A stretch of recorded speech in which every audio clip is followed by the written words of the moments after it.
Very cool. All right, so welcome all. This is the LPCA Executive Committee meeting for a virtual meeting for today, which is Sunday, March 26, 2023. It is 6:04 p.m. I will call the meeting to order then. If the secretary would please take the roll, call the roll. All right, we'll start with Mr. Malagon. Present. Mr. Alvstad. Present. And I'm here. Mr. Regehr is not here. Ms. Stump. Here. Mr. Butts. Mr. Ham. Present. Okay. Mr. Alvarez. Present. Okay. Mr. Brown. Brown. Present. Miss Hallisey. Present. Miss Lepacek. Present. Mr. Lima. Here.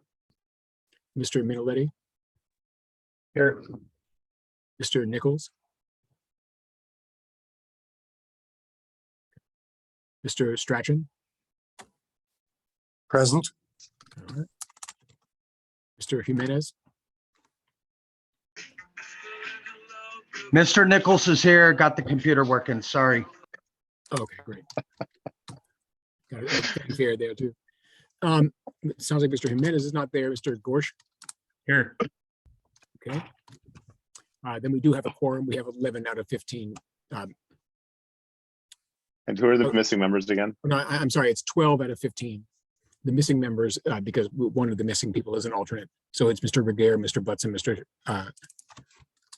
Wait a second. Why did I write down Strachan? Okay. Yeah, then we're fine. Yeah, we have 13 out of 15 on the XCOM, and the people missing are Mr. Regehr, Mr. Butts, and Mr. Jimenez.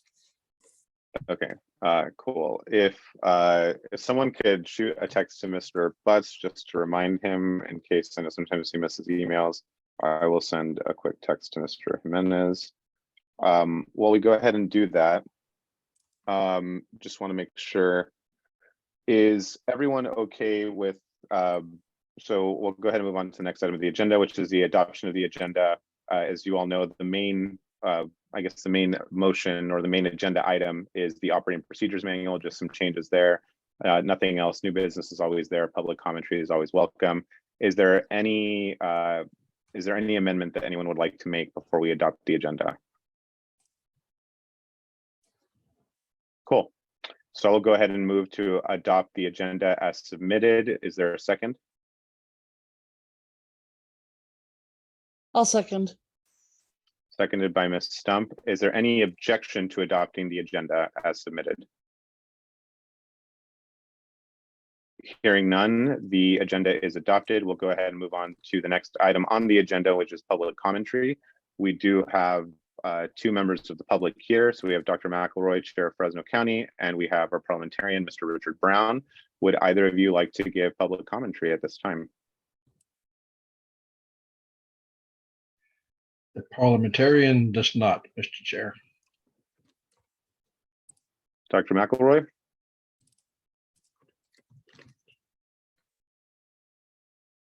All right, it seems that there is no need for public commentary. Is there any objection to moving forward with the main agenda item?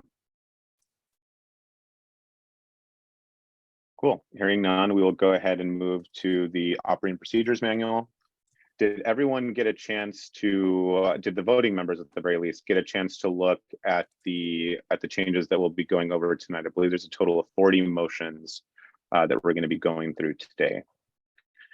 Now, before we get going, I do want to say, for those of you that have been on the executive committee before, it won't be a shock to you to know that the OPM, we'll just call it OPM for short moving forward, is a document that needed to be cleaned up. There were a lot of just issues with it all the way around. It was, some parts were antiquated, some parts were unnecessary, some parts just needed to be added. So there is some language that is added at the end.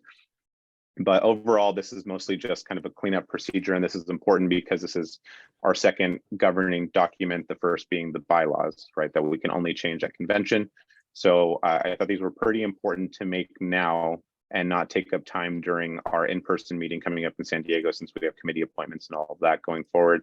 And after this is cleaned up and we have the new draft of the OPM, which the secretary will take care of as soon as he gets a chance to, I plan on meeting with Mr. Brown. He's expressed concern with some stuff that should be in here that would be substantive changes that we probably should make, that this governing document should have. So I don't know how many of those will be. We can definitely discuss that after the fact, and that would probably require a bit more discussion and might be more controversial. You know, who knows? But these should be pretty cut and dry for the most part. I do suspect that some of you may have commentary. So as we move forward, we'll do, just for the sake of expediency, because we do have 40 motions on, you know, on the table here. We'll do discussion for, we'll make the motion, we'll do discussion on the motions, and then if we'll just kind of do it by unanimous consent or objection, rather, if there's any objection to adopting that motion, that's how we'll kind of go through. If someone does object, then we'll go to a roll call vote. And then everyone, you know, feel free to object. Obviously, if there is something, if you have something that you'd like to say before the motion is made, you can also do that. We can discuss it a little bit prior to make sure that we don't have to worry about, you know, withdrawing motions, making new motions, all of that. Are there any questions before we begin? Awesome. Mr. Lima. Yes, sir. Would you like, as Timekeeper? you're the only Yes. experienced member, would you like to be our timekeeper? It is part of my billet as being on this committee. Sure. It is the cross that you most certainly bear. Excellent.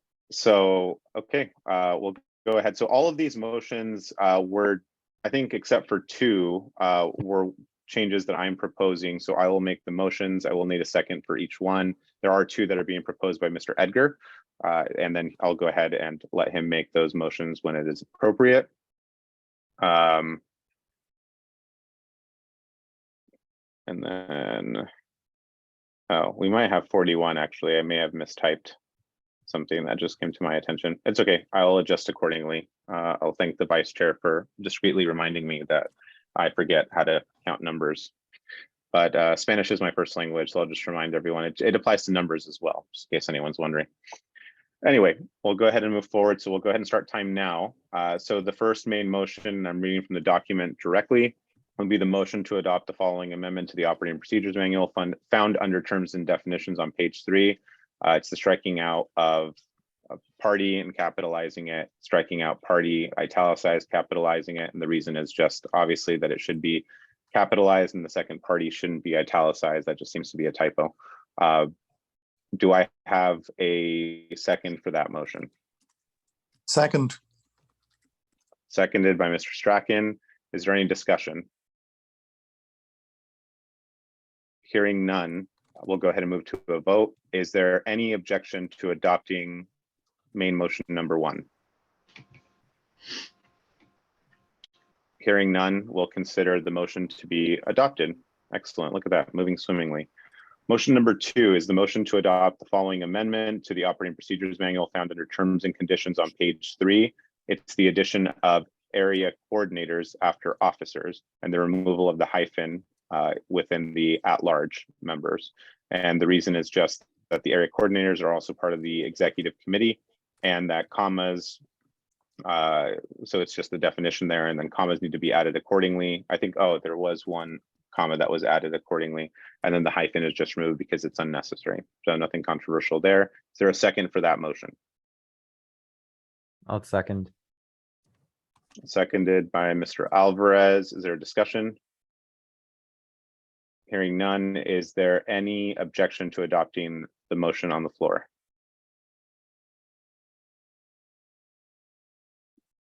Okay, hearing none, the motion is adopted. I was just requested to share the document. I can do that. It would take just a minute. We could do this on the screen. It didn't occur to me that some people would want to see the motions and didn't have them readily available.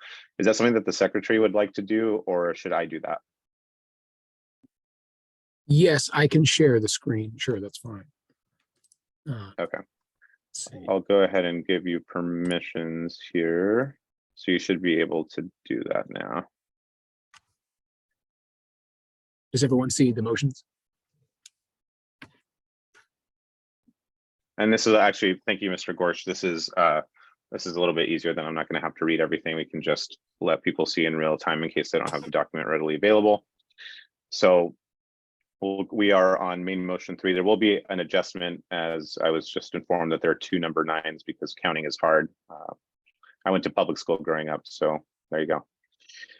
Anyway, motion 3. So we'll go ahead and move on to that. So I move to eliminate the following language from the operating procedures manual found under terms and definitions on page 3. And that's the portion that's stricken out below. And the reason is just that the LPCA no longer has a platform. So that's antiquated language. Is there a second for this motion? Second. Seconded by Mr. Ham. Is there any discussion? Hearing none, is there any objection to adopting this motion, the motion on the floor? Hearing none, the motion is adopted unanimously. Main motion 4. So I will move to eliminate the following word from the operating procedures manual found under LPCA vision on page 3. The word is and then we're also crossing out just the date, which I believe it was the date that this was last updated, which is unnecessary. Is there a second for this motion? Second. Seconded by Mr. Ham. Is there discussion? Hearing none, is there objection to adopting this motion? Hearing none, we'll consider the motion adopted unanimously.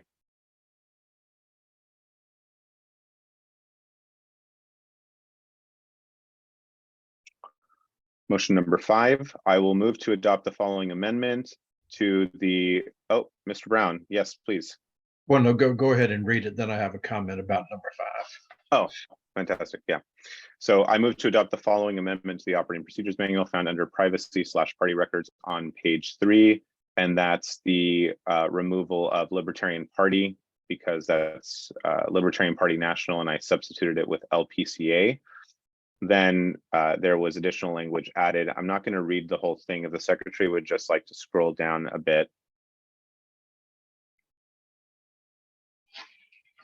And actually, oh, this was something I haven't, well, I made the motion, but this was something that was written up by Mr. Edgar.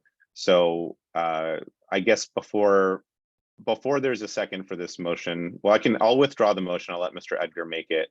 But before we do that, I would like to, if there's no objection, I would like to hear what our parliamentarian, Mr. Brown, has to say.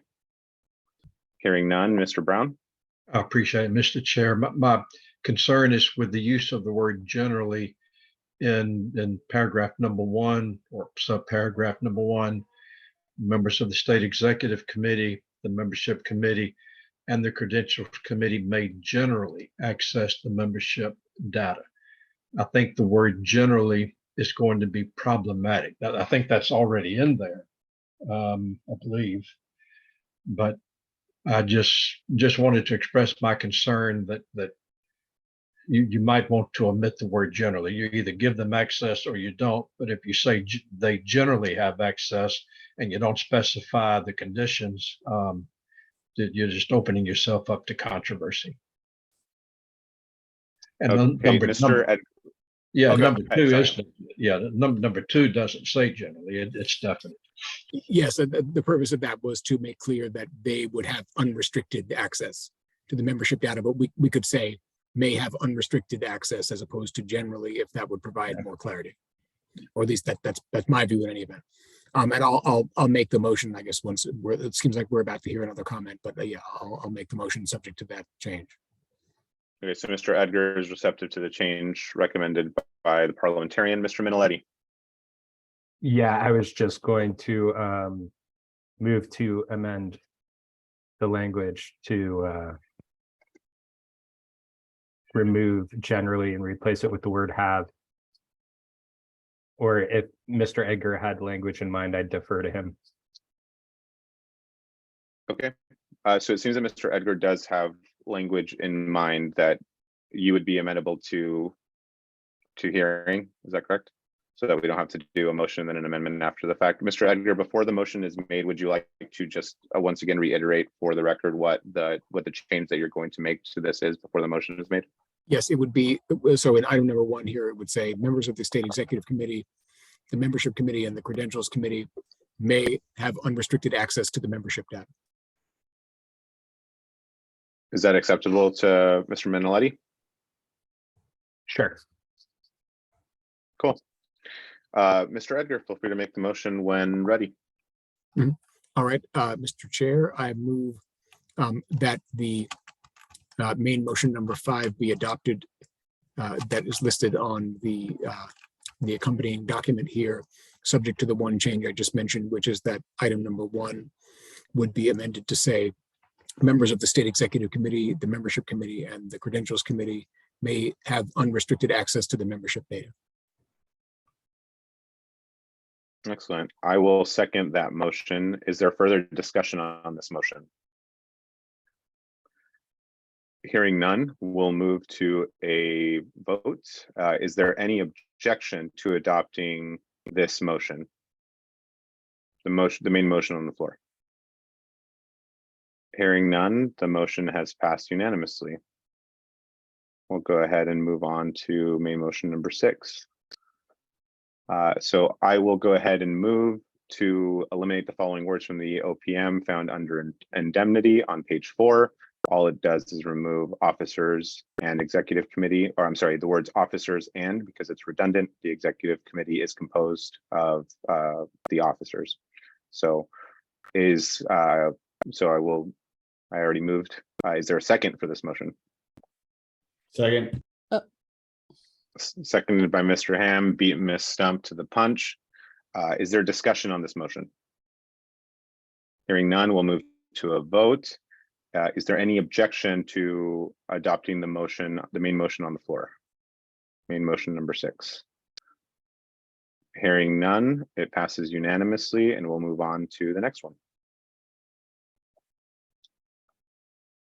Main motion number 7. I think, was this one mine, Mr. Edgar, or was this yours? This is mine, I think it's right? yours, Mr. Chair, yes.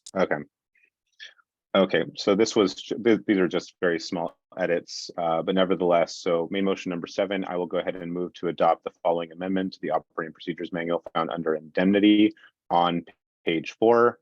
As you can see, those are the only edits, and that's just minor grammatical edits. Is there a second? Second. Seconded by Ms. Stump. Is there discussion on this motion? Hearing none, we will move to a vote. Is there any objection to adopting the motion on the floor?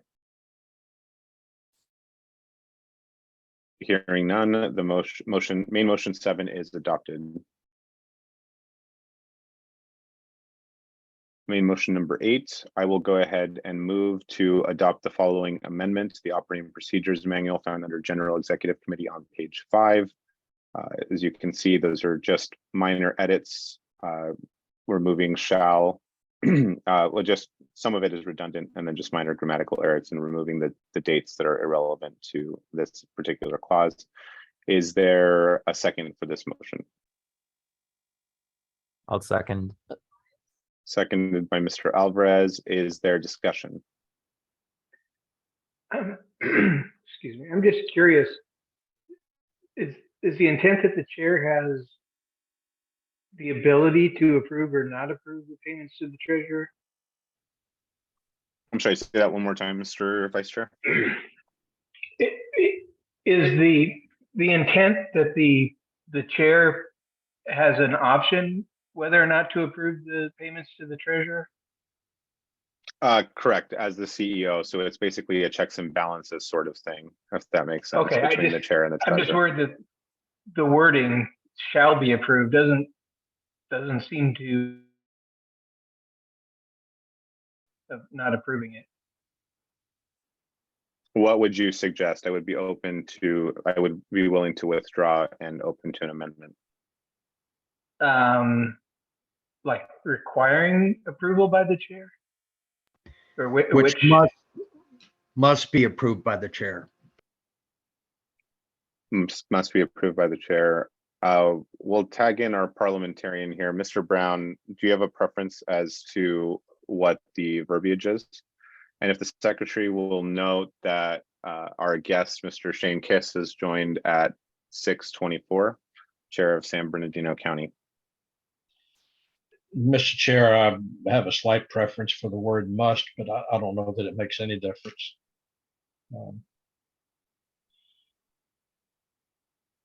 Let's go ahead. Let's go ahead and do that then. I would not want to influence you. I don't know that it makes any difference. You've already influenced me. The influence is strong.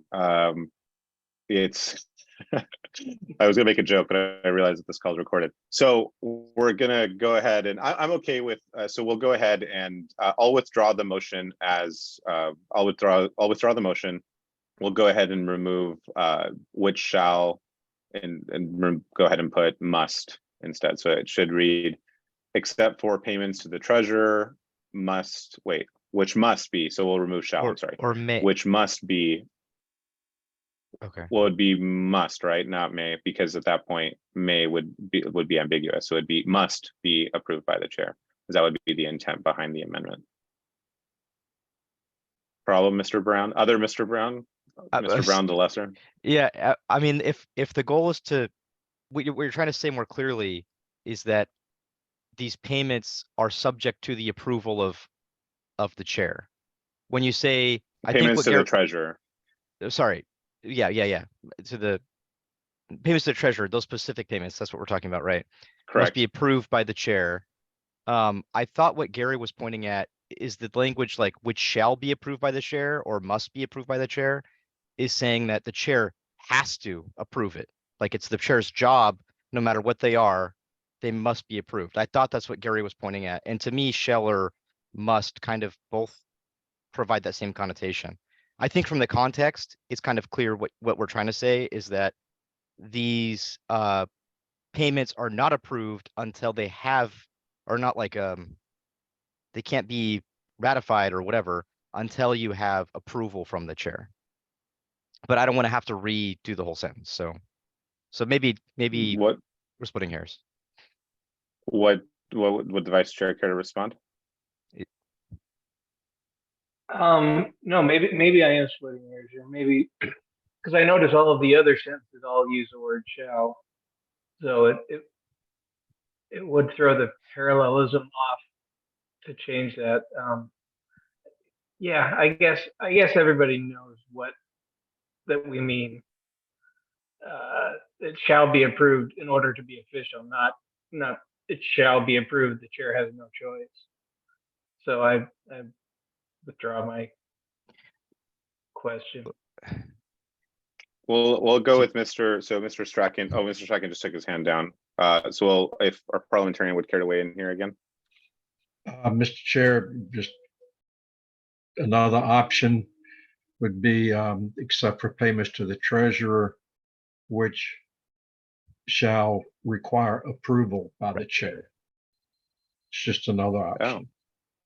Yeah, I think Well, that's I saw a good huge grin on the other Mr. Brown's face, and it seems to satisfy the vice chair's hair splitting. I assume. I don't want to speak to the vice chair. Would that be acceptable to the two of you? Yeah, that would work for me. I think that's more clear. Mr. Brown, the greater, was able to get Mr. Brown, the lesser, on board with just the influence is strong. It just took it took 2 seconds there. That was impressive. And the vice chair too. They love to argue with each other. So that was really impressive. Okay, so the new language will be, if just for clarity again, if the parliamentarian would care to read what the suggested amendment would be for the record and for the secretary to jot down here. I believe the language I suggested was after the words except for payments to the treasurer, change it to which shall require the approval of the chair. Okay, which shall require the approval of the chair. Okay. And I'm not saying that's the way you should do it. It's just an option. No, that's fine. I'm okay with that. The most important part is just the spirit of it and making sure that that's clear, and however that's clear, I'm okay with. I was on the call where we were debating what the word location meant, and that was fun for me. So, and the word at, was it at? So yeah, I don't have a strong preference, but okay, yeah, that should be fine. So we'll go ahead. I will go ahead and move. So I withdrew the initial motion. I will move now to adopt the amended main motion number 8, which is, so I'll move to adopt the following amendment to the OPM found under General Executive Committee on page 5. All things will remain the same outside of that minor change. Does everyone understand? Well, before, I guess we'll get there in a minute. So I'm going to go ahead and made the motion. Is there a second to this motion? Second. Seconded by Mr. Brown. Is there discussion? Does everyone understand what we're voting on?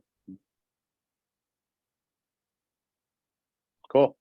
So we'll go ahead and I guess I'll say, is there any objection to adopting the main motion number 8 as amended? Hearing none, main motion number 8 passes unanimously.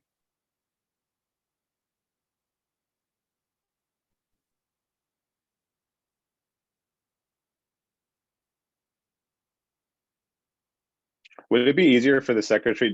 Would you like something that's not the PDF, the G link resent, so that you can edit in real time, or do you have a preference, Mr. Edgar? I've been able to note the changes that have been made, Mr. Chair, in my own notes thus far. All right, whatever's easier. Cool. So this will be main motion number 9, the first of 2, but the second one will be 10. We'll just change it as we move forward. So I will go ahead and, yeah, that was the vice chair was alluding to there. So main motion number 9, I will move to adopt the following language, the following amendment to the OPM manual found under, or the OPM found under conflict of interest on page 5. So all this does is add clarity, it adds contractors, and there's really no other substantial change to this. But I would be open to anything that it adds clarity, because this has been a point of contention in the past, I guess, and that's really it. But I guess before we move, before I make well, I already made the motion. I guess I'll say, is there a second to this, and then we'll go into discussion. Second. So seconded by Ms. Stump. And we'll go ahead and go into discussion. Mr. Minoletti. Yeah, sure. Since this has kind of been one of my points, I figured I'd put my hand up and speak. I do think adding contractor is really important. I do think the grammatical changes add clarity. I think the sentence that starts with mere membership in an LPA caucus or prior employment by or work for a political candidate or campaign does not rise to the level of an actual or potential conflict of interest for the purposes of this provision. I see some problems there, because I think trying to define a conflict, what a conflict of interest is in the policy, is difficult, mostly because the potential conflict of interest, I see the purpose of that as it's an issue about disclosure, and also a conflict of interest is often situational. And I think the examples I've given in past executive committee meetings actually are when someone's working for a candidate, and if the party is doing speakers or sponsorships or anything like that, I think it could be, I mean, I think that actually is a conflict of interest. And again, it goes back to disclosing that conflict or potential conflict before that situation arises, and it's more of an issue of transparency. Thank you, Mr. Minoletti. I did get some assistance on this particular one from Mr. Edgar, so I'll give him the opportunity to respond to that if he would like to. before I go to Mr. Brown.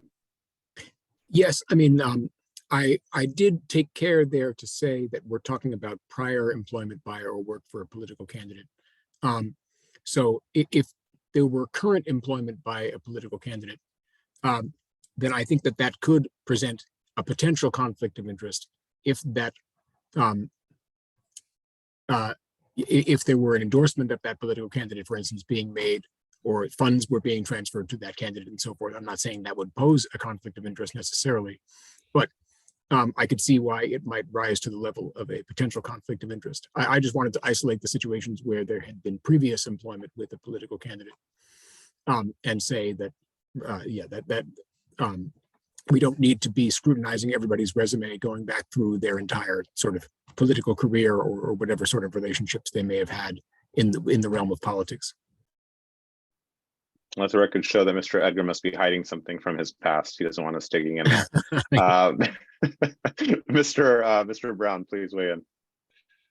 Thank you, Mr. Chair. First off, I think Mr. Minoletti raised some valid points, which I honestly had not given much thought to until I listened to him, and I realized those are very good points.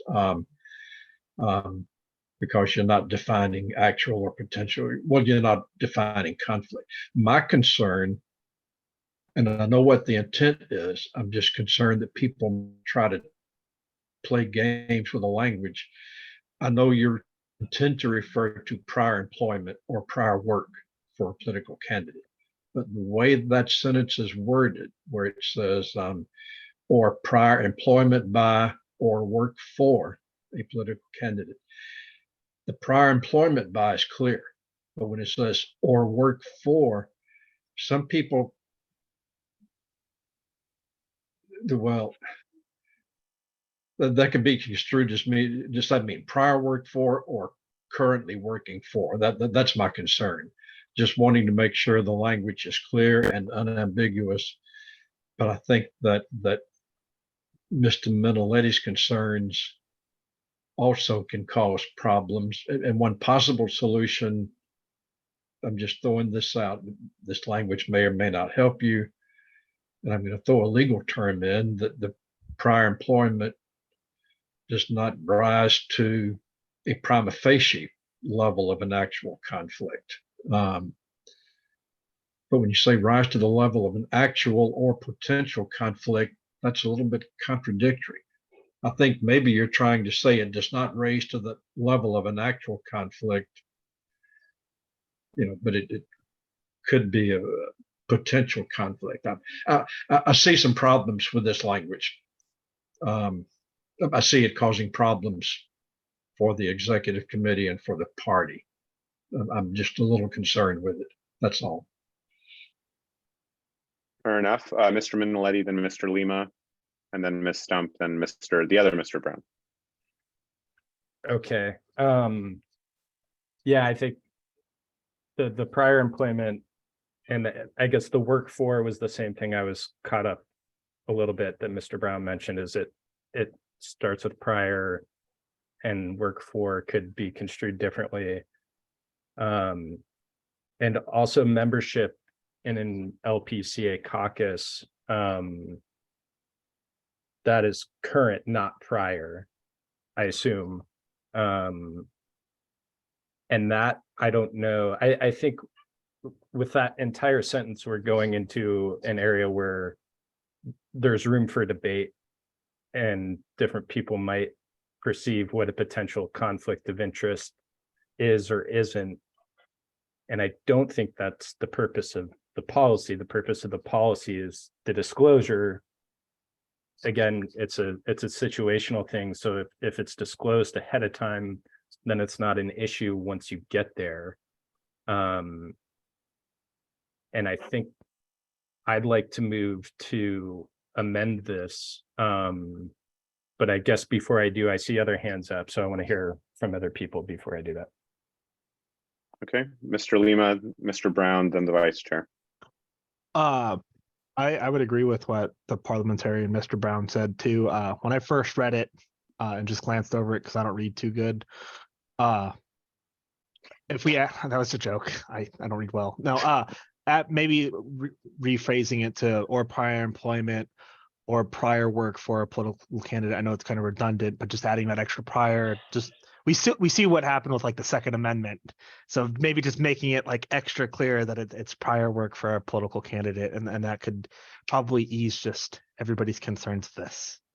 So your suggestions are to add the word prior to before. Yeah, like mere membership in LPCA caucus or prior employment or prior work for a political candidate or campaign does not rise, so on and so forth. Just another prior, and that should take care of everything, hopefully.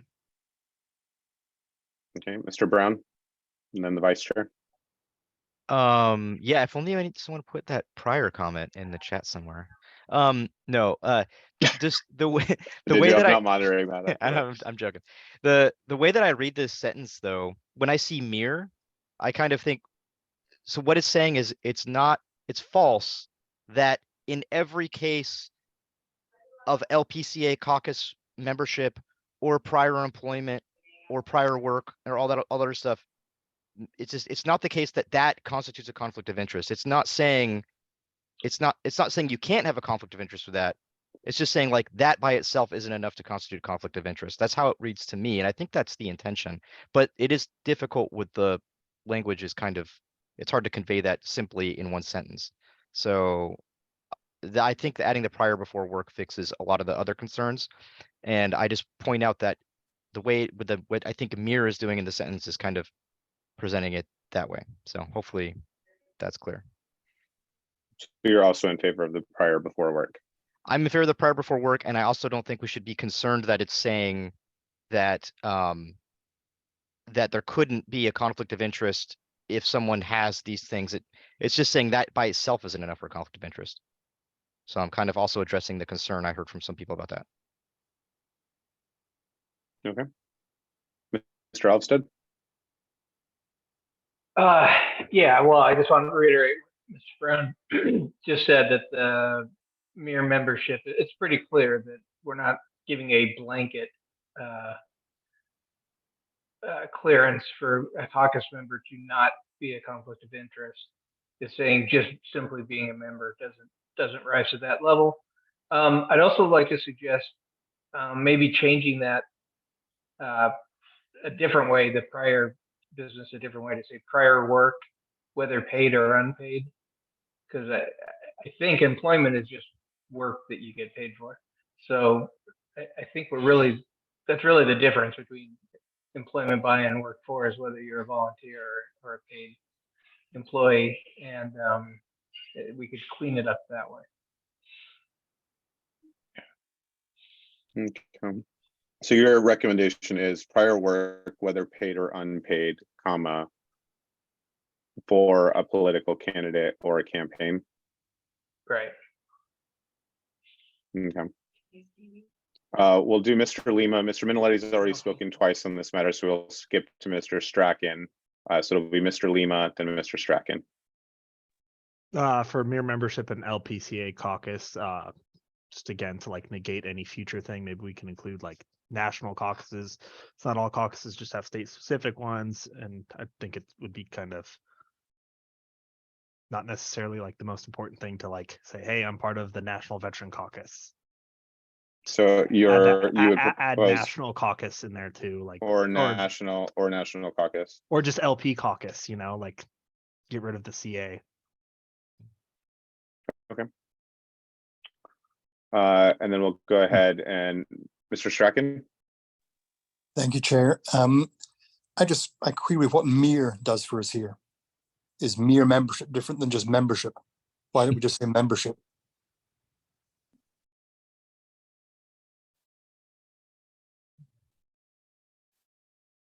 So if I'm understanding this correctly, before I know that Mr. Minoletti would like to make an amendment, before we get there, I'd like to ask the secretary if if we were to do this with Mr. Strachan's suggestion, Mr. Lima, both Mr. Brown's, if I have this correct, it would be membership in an LPCA or LP caucus, or prior employment by, or prior work whether paid or unpaid, prior work for, paid or unpaid, a political candidate or campaign does not rise to the level of an actual or potential conflict of interest for the purposes of this provision. What are the secretary's thoughts on that? Well, if our goal is to say that the mere membership in a caucus or the prior employment is not sufficient by itself to constitute a conflict of interest, then maybe the clarifying language could be added there, where it could say that membership in an LPCA caucus or prior employment by or work for a political candidate or campaign does not alone rise to the level, subject to all of the amendments that the chair just listed. So it would be, it would not be sufficient, but we're not saying that a person who is part of any caucus is therefore exempt from the existence of a conflict of interest or something like that. If that's an ambiguity that we're trying to correct. I see. Okay. So that would be, so it would be all the amendments that were just suggested in addition to the verbiage that you just suggested would In be addition to something the that word- would be, To the word alone, like does not alone rise to the level. does not alone. Yeah. Mr. Richard Brown, what are your thoughts on that? That would do, I was going to suggest does not in and of itself rise to the level of an actual or potential conflict. Using the word alone accomplishes the same thing, just a matter of personal preference. Which do you folks prefer? I was just throwing that out as an alternative. It does not in and of itself rise to the level. But the word alone, I think, accomplishes the same thing. Okay. So here's what we'll do then. I will withdraw the motion. It's 10 minutes for this motion, Mr. Chair. So we have 90 minutes for the entire, Okay, yeah, that's what for I the thought, that's entire what I thought, just OPM. making sure. Yeah, thank you, Mr. Lima. So this is what I would propose before Mr. Minoletti makes a formal amendment. So I would withdraw the motion and I would remake it with the amendments that were made almost all the way across the board here, finishing up with the secretary's addition of the word alone. Would that be satisfactory to Mr. Minoletti, or is there something else that he had in mind? What I was thinking, the amendment I had in mind, since I don't want to jam this up because we have 30 more of these, 32 more of these to do, was that we just eliminate that sentence for now, and then maybe put that back in when the more substantive changes are coming, just because there's been a fair amount of discussion on this. So like I said, time is of the essence. So that's what I would move to do, is just eliminate that sentence, keep the other, contractors and grammatical changes, and figure out workshop the wording of that sentence a little more until it's how you want it. I mean, personally, I think it's done. So I'm going to go ahead and move. If you're welcome to move something else. I mean, it still has to be seconded. So I'm going to go ahead and withdraw my motion, and I will remake the motion for main motion number 9 with all the amendments that I'm sure that the secretary got down, since he was the last addition to that. And I'll see if there's a second for that. Yes, I did, Mr. Chair. All right, seconded by Mr. Edgar. Is there any further discussion on this motion? Yeah, can you post it up on the screen if possible, the actual verbiage? Okay, I guess maybe real-time editing, Or convention drop- style was called for. No, I've trust you, yeah, for sure. I just, Yeah. Drop in the chat. before we vote. You know, Yeah. that's Drop my in the favorite part of chat. the job. You want him to do convention style. Mr. Yeah, Lima is definitely. taking it out on the world because no one laughed at his terrible joke, and he's still the timekeeper. That sounds good. I'll put it in the chat. Okay, yeah, we could do that. So let's hold off on the voting until it's in there. Sorry, I have a point And, of order. My intent was to move that, and I guess I would need a second, but I would like to have the opportunity to do that, since You're welcome. A motion would be in order. You're welcome to make the motion. If someone wishes to second, that would be a substitute motion, I suppose, at this point. Sure. Well, I guess the point of order is that I made the motion before you did. So that was the point of order. I didn't hear an official motion. I heard that you were kind of mulling it, but I didn't hear an official motion. I thought you were going to make an amendment to just remove that and then move forward, which you're still welcome to do. Yeah, that's actually what I thought. Because I would have to did. make the motion first. I would have to make the motion first in order to see if that would be the thing that would be eliminated. Right. The move to amend. So if you'd like to move to amend, you're welcome to do that now, and then that would require a second. Okay, I guess that accomplishes the same thing, so it doesn't matter. So would you like to make the motion? Yes, I would move to amend to eliminate the sentence as amended, but we all know the sentence I'm talking about, right? Correct. Is there, Mr. Minnelletti has moved to remove the sentence that was just posted by Mr. Edgar in the chat. Does he have a second?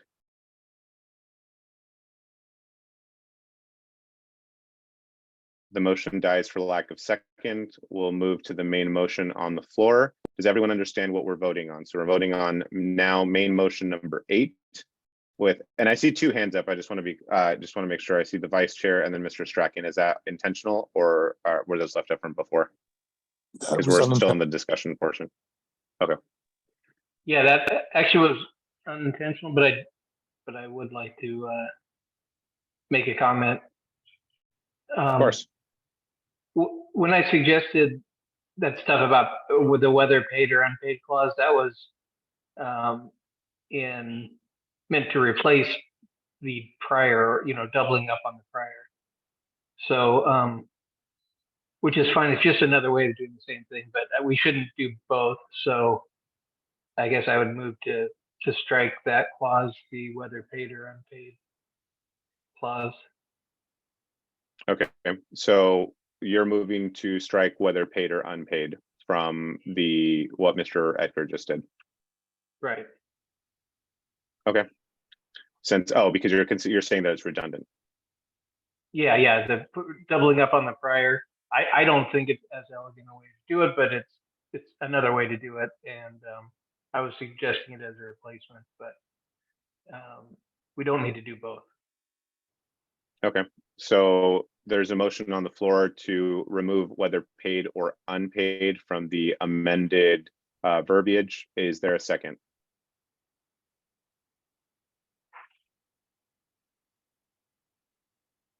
I'll second it. Seconded by Mr. Brown. Is there discussion? Hearing none, we are going to go ahead and vote on the amendment.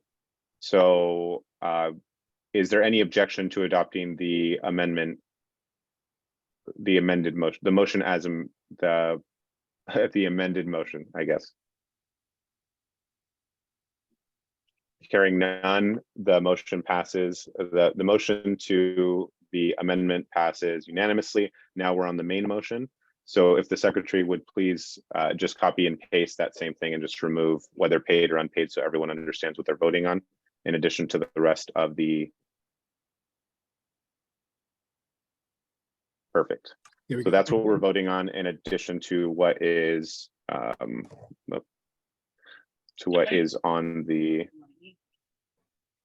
on the screen. So does everyone understand what we're voting on now? Oh, sorry, Mr. Edgar, go ahead. And just to be clear, we're on main motion number 9. Main motion number 9, correct. So does everyone understand what we're voting on now?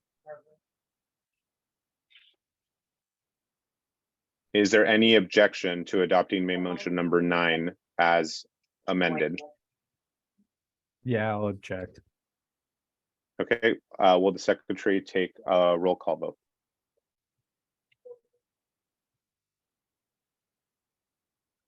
Mr. Chair, we'll start with Mr. Alvstad. Yes. I will vote yes. And Ms. Stump, I vote yes. Mr. Ham, Vote aye. Mr. Alvarez, Yes. Mr. Brown, Aye. Ms. Hallisey, Aye. Ms. Lepacek, Yes. Mr. Lima, Yes. Mr. Minneletti, No. Mr. Nichols, Aye. Mr. Strachan. Aye. Okay, and then we'll go to, Mr. Gorsh will be seated as an alternate because of the absence of, oh, no, I'm sorry, he won't. We're not missing any. we're It's not missing just that. Mr. Butts, yeah. Yeah. Correct. All right, so, Mr. Chair, the vote stands at 11 to 1 to 0 to 0. The chair will vote aye. Mhm. And the motion passes. So we'll go ahead and move on to motion number 10. It's the second number 9, but numbers are hard. I didn't have Sesame Street on as a child. I had the Mexican version and posed some problems apparently. So I guess I don't know if it was Mexican, but it was the Spanish speaking version. So this is actually main motion number 10, and that's the motion to eliminate. So I will go ahead and move to eliminate the following words. Actually, yes, before we move forward really quickly, Mr. Brown did make a good point. I just allowed an iPhone to join the meeting, which is fine. But if the iPhone could state their name for the record as a guest, or if it's Mr. Butts or Mr. Jimenez, that would be good to know as well. Or you can also put it in the chat. It is me, Mr. Jimenez. Okay, so Mr. Jimenez has joined the meeting at, let's say, 6:54 p.m. Duly noted. So we are main motion number 10, so not 9, 10, but I will move to eliminate the following words from the OPM found under general provisions on page 7. And the reason is that we don't have a bulk mailing permit. This is antiquated language. So we have Mr. Alvsted's. So I've made the motion, but I guess before there's a second, I'll go ahead and take the hand raises. Mr. Alvsted, is that new or is that from before? Or should I just go to Mr. Brown? Yeah, that's from before, sorry. Okay, Mr. Brown. Yeah, thank you, Mr. Chair. I was just going to make a suggestion. So you don't have to renumber all 30 something of these. You might want to consider calling this one 9A, and then the others can stay numbered as they are. That's your call. Oh, yeah, let's do that. I like that. That's yeah, brilliant. Okay, I so motion to do we'll that. go ahead and call this. Well, I don't think this would require a motion, but we'll go ahead and just call it 9A. Then I object. And that saves me. Shut up. All right, so main motion 9A, I will go ahead and move to eliminate the following words from the OPM found under general provisions on page 7. The reason is just that we don't have a bulk mailing permit. This is antiquated language. Do I have a second for main motion 9A? Second. Seconded by Mr. Ham. Is there discussion? Hearing none, we'll move to a vote. Is there any objection to adopting main motion number 9A? Hearing none, the motion passes unanimously. We'll move on to main motion number 10. Thank you very much, Mr. Brown. It saves me a lot of counting. You really didn't have faith in my counting abilities, and you were right to do that. You already saw the product. All right, so main motion number 10, I will go ahead and move to adopt the following amendment to the OPM found under candidate endorsements on page 7. They're minor grammatical changes. There's nothing particularly controversial here. Do I have a second for this motion? Second. Seconded by Mr. Brown. Is there discussion? Hearing none, we will move on to a vote.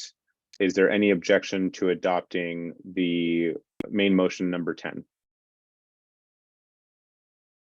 Hearing none, the motion passes unanimously. We'll move on to main motion 11.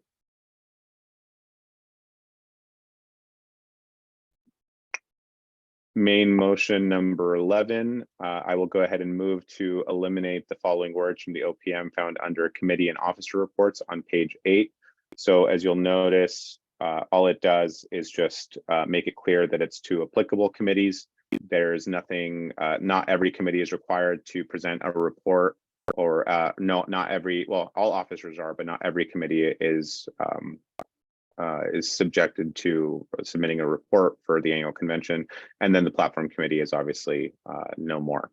So do I have a second for this motion? Second. Seconded by Ms. Stump. Is there discussion? Hearing none, we'll move to a vote. Is there any objection to adopting main motion number 11? Hearing none, the motion passes unanimously. We'll move on to main motion number 12.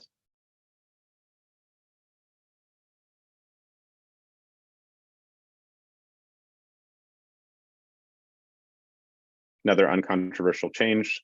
Main motion number 12, I will move to adopt the following amendment to the OPM found under office on page 8. Our address changed back in, I think, February of last year, if I'm not mistaken. February or March, I don't recall, but this is our new address. So just making that change. Do I have a second for this motion? Second. Seconded by Mr. Brown. Is there any discussion? Hearing none, we'll move on to a vote. Is there any objection to adopting this motion? Hearing none, the motion passes unanimously. We'll move to main motion 13.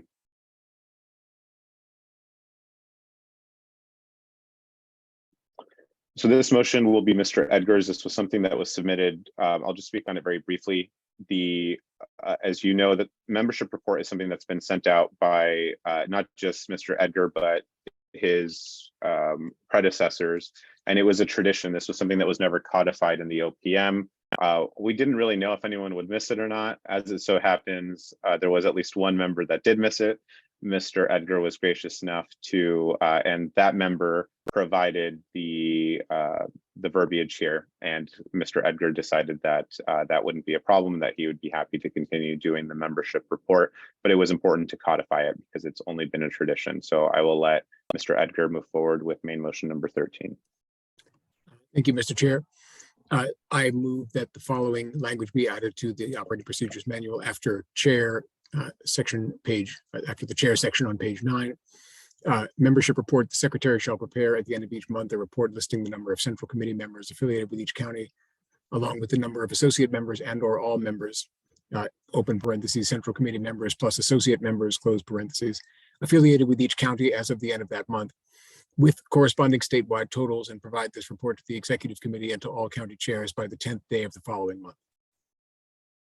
And as the chair said, the rationale is to bring back the traditional practice of doing the monthly membership report that I'm sure that you've all seen if you've been reading the executive committee list. I will second this motion. Is there discussion? Hearing none, we'll move on to a vote. Is there any objection to adopting main motion number 13? Hearing none, the motion passes unanimously. We'll move on to main motion number 14.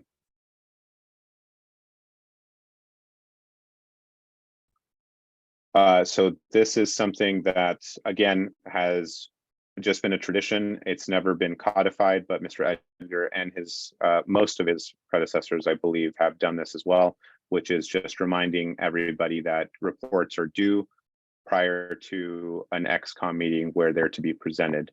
So I will go ahead and move to add the following language to the OPM in secretary section, in the new secretary section now. That's reports reminder. The secretary shall send out no later than 5 days before the reports are scheduled to be submitted a reminder via email to the executive committee and other special or standing committees required to submit reports before certain meetings indicated per the bylaws or this operating procedures manual. Is there a second? Second. Seconded by Ms. Stump. Is there discussion?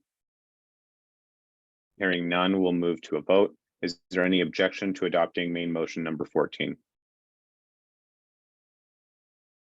Hearing none, the motion passes unanimously. We'll move on to main motion number 15. So for some of the, for the committees, so now we've gotten to the committee section of the motions. So we are making good time here. I thought it was just easier this way. Some of these were just very interestingly written.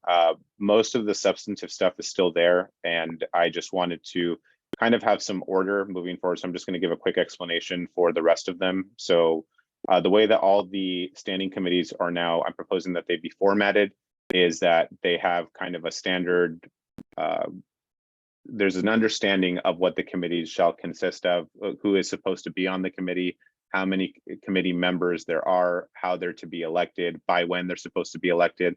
Some committees had it, some didn't. There are certain changes just all the way around. So some of them suggested that they be done at the first quarterly meeting.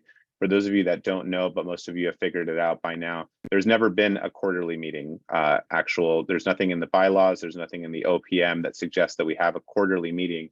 So theoretically, we should be able, the 3-month period is kind of like a quarterly period that I chose. So if we have the meeting, you know, a month after convention or 2 months after convention, whether it be Zoom or in person, we would obviously give proper notice to the membership for all the committees that we're going through right now, and just allow people to obviously apply. We need to fill these positions and just solidify some of these things a little bit more, along with the responsibility section, so that their respective responsibilities are understood. A lot of people always ask, what does this committee do?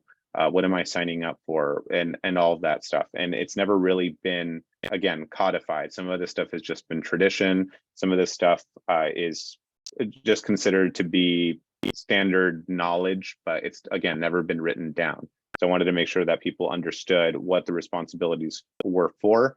And so this was just the easiest way to do it. So for all of you seeing a lot of red, if you did go through and you read everything, you'll notice that most of the language doesn't change. It just clarifies everything, and it's more unified as you see everything going forward. So for instance, it starts off with the committee, what it consists of. So if it's a member that is automatically part of that committee, however many members are supposed to be part of that committee, assuming that there is not an indefinite amount, how they're elected, obviously by the executive committee, the time frame in which they're elected, which is the first 3 months after the annual convention, whenever that may happen, and that the that those committees elect their own committee chair. It just also codifies that all these committees serve at the pleasure of the XCOM. Should we choose to remove any of these committees for any reason from the OPM, we can do so. And I think that's it. The rest is just reports when they're supposed to be presented to the XCOM, and you know, specific committee specific requirements, as well as the responsibilities that I mentioned earlier. So this is how the rest of the committee motions will go. So I'm just explaining it this one time so we can kind of move along pretty easily. So that being said, are there any questions before I make motion number 15? And I think it's the next 10 motions or so that revolve around committee stuff that is specific to that committee. Excellent.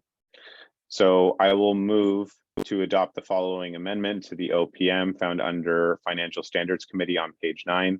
This is main motion number 15. I'm not going to read the whole thing. I'll let the well, actually, I'll do that. I'll do it this way. Would anyone like me to read the language for the Financial Standards Committee? Or is the secretary scrolling through it? Is that sufficient for people? Scrolling's fine.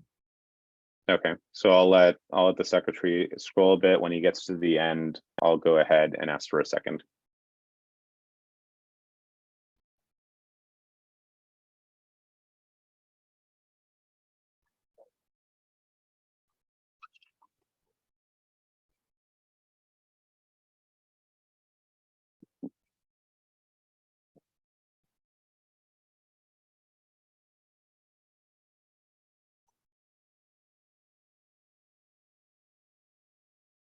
I tried to do that slowly. Hopefully it wasn't agonizingly slowly. It felt like Star Wars a little bit, you know, like in the beginning of the movie. Mr. Brown. Just under responsibilities include, number 1, is this the language you wanted? Review of all books? Yeah, that's how it was initially. I wasn't like really thrilled with that, but I couldn't really figure out a better way to say that it should be a review of the books by the CPA or by an outside CPA. I think before it said the CPA, but we don't have like a standard CPA. It could be any CPA at that point. So that was intentional because I couldn't figure out another way to say Audit? it's not technically an audit. An audit is something separate. Well, I don't know. I guess I'd ask Mr. Regier if he were here. He does this. It's not technically an audit. Like additional audits are done, so it's just a cursory review that's done by the FSC. And then if there's a specific sort of discrepancy, there would be an official audit done by the FSC, if that makes sense. So it's just an initial, just making sure that everything that the CPA does checks out. And then if something doesn't check out, then an audit would be requested by the FSC itself, or they would do it, or it would be at the request of the executive committee or the officers or the chair or something like that. Mr. Brown. Mr. Brown. It seems to me like it's kind of, it's more precise than it needs to be. I think it's kind of clear if you say review of all books. Isn't that include like whatever reviews that the FSC had done earlier would be part of that all books? And it seems to be like redundant language. Maybe I don't know something about how this normally works, but well, they wouldn't do it. So the review already happened. So if you notice, the reviews are already done by an outside CPA. So it's a review of the review that the CPA does. So we're reviewing we're basically, the FSC is reviewing their work to ensure that it checks out and that there aren't any sort of discrepancies there. So if that makes sense. a review of the outside CPA's work by the FSC. Correct. Okay, so why don't we just say that, like review of any books put together by an outside CPA or something like that. It seems a little more clear, but whatever. What Mr. Brown just put it. I just saw what Mr. Brown put in the chat. So if that's acceptable, I'd be happy to do that. Review of all reports by an outside CPA. Produced by an outside CPA. Like, yeah, that makes sense. Yeah, review of all reports produced by an outside CPA. I think before I let Mr. Lima jump in here, Mr. Brown, would that be? Do you think that would be acceptable? Yeah, I think the word produced is important too in there because it. Well, the other eliminates... Mr. Brown. I'm sorry, Mr. Brown, the greater, not the lesser. Sorry, the parliamentarian Mr. Brown. Yes, and I think the language the other Mr. Brown wants added to it sounds fine too. I think it's clear that's what's intended, but his suggestion makes it clear. No, I like that. So let me go ahead and just put it in the chat and then we'll do that. This has not been seconded yet. So review of all reports. What was it again? Produced by an outside CPA. Produced. All reports produced by an outside CPA. Okay. So that will be the only amended language. Okay. So I'll go ahead and I'll just remake the motion with this adoption before it's, is there anything else before it's seconded that anyone would like to see changed? Mr. Lima, I'm sorry, you had your hand up. Before you made that change, I was going to say change one of the reviews to like assessment or something, but whatever. That's the second one that you just said is better. Okay, Mr. Brown. So to be clear, in what you put in the chat has a period at the end. Are you intending to replace the entire number one with just that sentence, or are you keeping everything after? Oh, no, I'm sorry. No, it would be keeping everything out. So it'd be, a it comma. would just be replacing everything up to the comma, correct? I meant to put a comma, not a period. No worries, just want to be clear. Yeah, cool. So with this amendment, I will go ahead and just remake the motion to adopt main motion. Oh, sorry, my iPad fell asleep here. Main motion number 15 as amended. Is there a second? Second. Seconded by Mr. Brown. Is there further discussion? Hearing none, we'll move to a vote. Is there any objection to adopting main motion number 15? Hearing none, the motion passes unanimously. We'll go ahead and move on to main motion number 16. So same thing here. This is just for budget. So main motion number 16, I will move to adopt the following amendment to the operating procedures manual found under budget committee on page 9. No need to read it. The entire text is on the screen. And again, just clarifies members, quarterly meetings don't exist, purpose, responsibilities, how the chair is selected, and the basic grammatical and formatting edits. Is there a second for this motion? I'll second. Seconded by Mr. Strachan. Is there discussion? Hearing none, we will move on to a vote. Is there any objection to adopting main motion number 16? Hearing none, the motion passes unanimously. We'll move on to main motion number 17. So this one is a little bit different. I'll just say before I make this motion, not only does it add clarity, but it adds clarity as far as responsibilities. As some of you may have already seen, there's going to be a proposal for added language of a new committee, which would be the recruitment committee. Oftentimes, how the membership committee has worked in the past, which I think is a failure, not of the committee itself, but just in the way that it's acted, is that there's a difference between someone that you buy something from and a salesman. Right, and that's where recruitment and membership come in. Membership is for dues paying members, people that are already kind of in the pipeline, so to speak, that are in the system, and we're just trying to get them to renew, maybe upsell a different type of membership. That's different from recruitment, and they're already usually spread thin. They're kind of they're not making the calls that they're supposed to be making to the dues paying members that are already in the system, and they're kind of spread out and focused on other things. So the thought behind membership is that it will focus solely on current members, making sure that they stay current on their dues, that they upgrade, thanking them and seeing what other things they might be wanting to participate in as far as the party is concerned or other activities. The recruitment committee will focus on actual outreach and not the lowest hanging fruit, but going and doing boothing stuff, face-to-face, other face-to-face activities, calling people from the L2 registry, all of that. So that's probably the most substantive change for membership committee, is that the recruitment aspect is gone for that reason, as I explained below. So that being said, I will go ahead and move to adopt the following amendment to the OPM found under membership committee on page 10, as shown on the screen. And if the secretary would like to do it as painfully slow or quickly as he'd like. Mr. Lima likes the Star Wars feel, so as long as it's original Star Wars, it's fine. The sequels are better. Secretary, please write that down. Mr. Lima, you will be booted from this meeting if you ever say something that heretical again.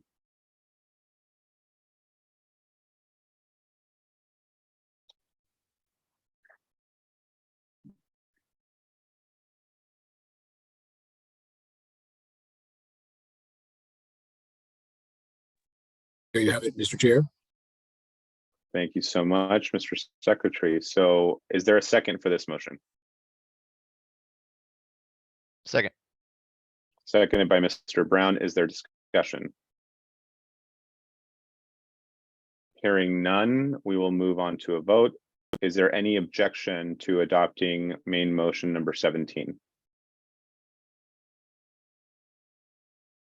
Hearing none, the motion passes unanimously. We'll move to motion number 18.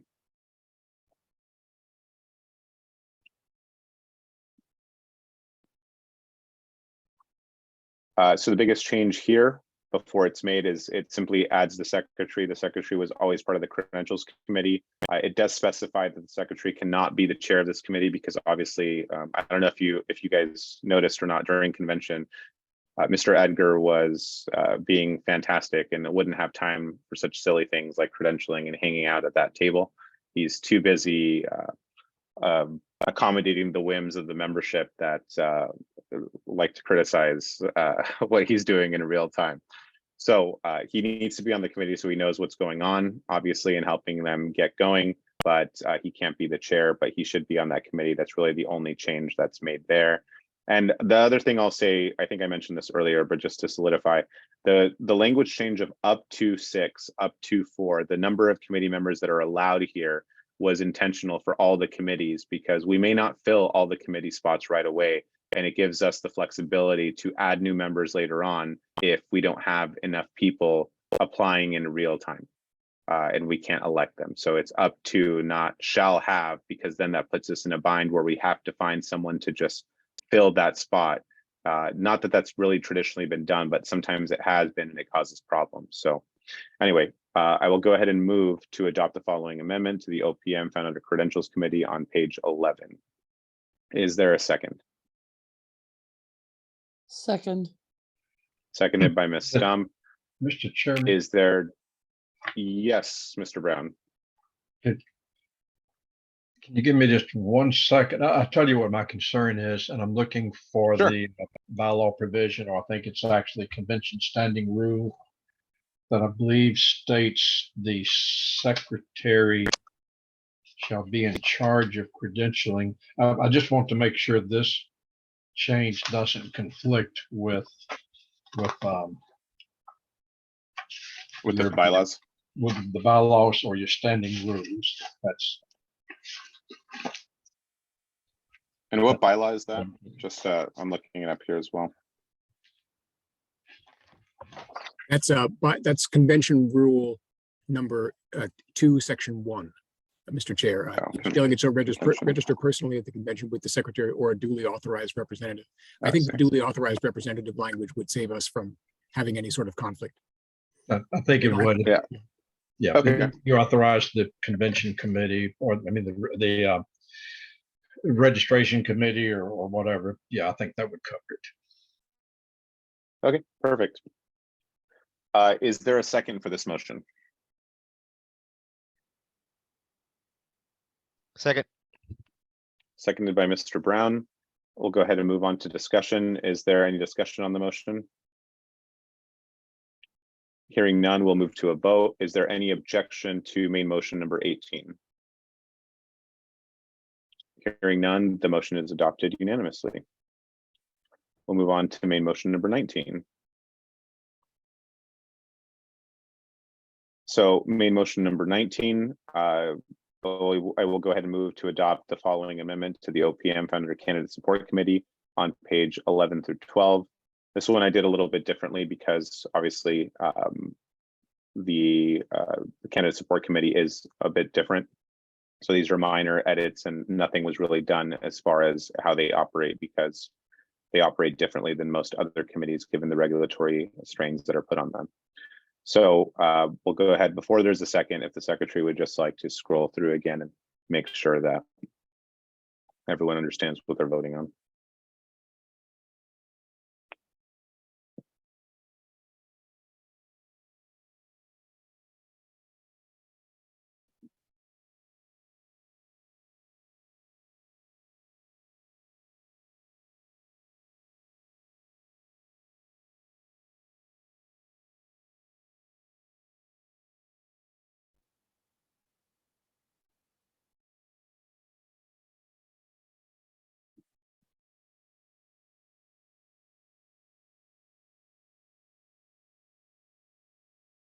And yes, that's the end. Very cool. All right, is there a second for main motion number 19? I'll second. Seconded by Mr. Strachan. Is there any discussion? Hearing none, we will move to a vote. Is the vote on the main motion. Is there an objection to adopting main motion number 19? Mr. Chair, it's Richard Yes. Brown. This is not an objection, just a point I wanted to make, and you may be aware of it. The language that is being used, it says, and you've used it in other places, that the committee shall consist of, the chair and other people. That's making the chair an actual full member of the committee, not a ex officio member, where he does not count for quorum purposes. Just I want to make sure you're aware of the distinction, that it makes the chair a full member, with the duty of attending the meetings, counts for or against the quorum, etc.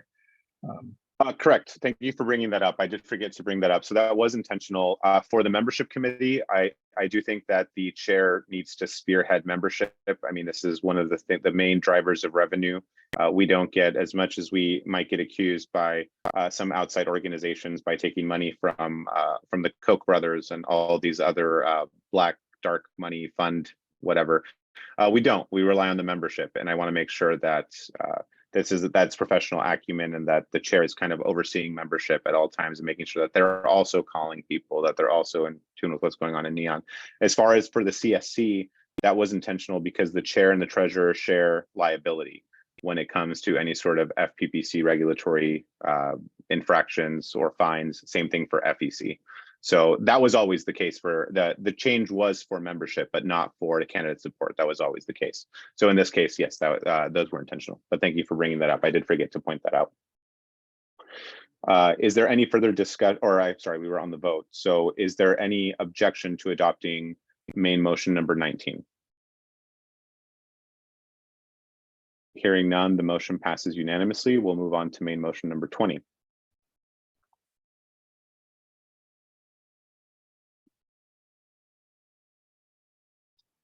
So I will go ahead and move to adopt the following amendment to the OPM found under Historical Preservation Committee on page 12. I believe if the secretary could scroll up just a bit more, and we'll have the full text on the screen.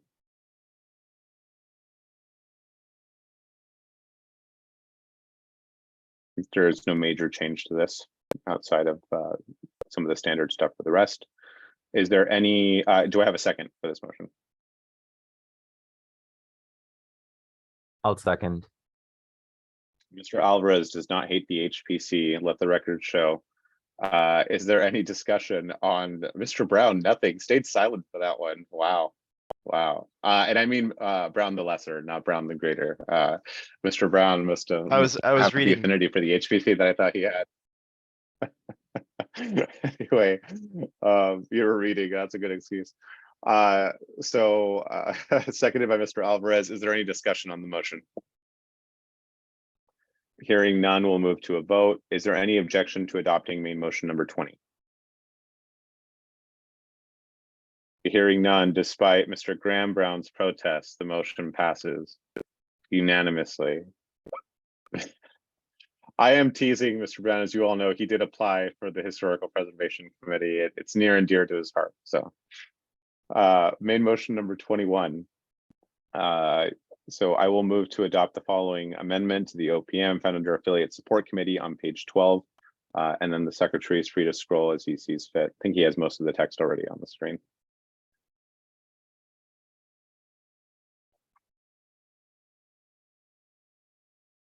Yes, there we go.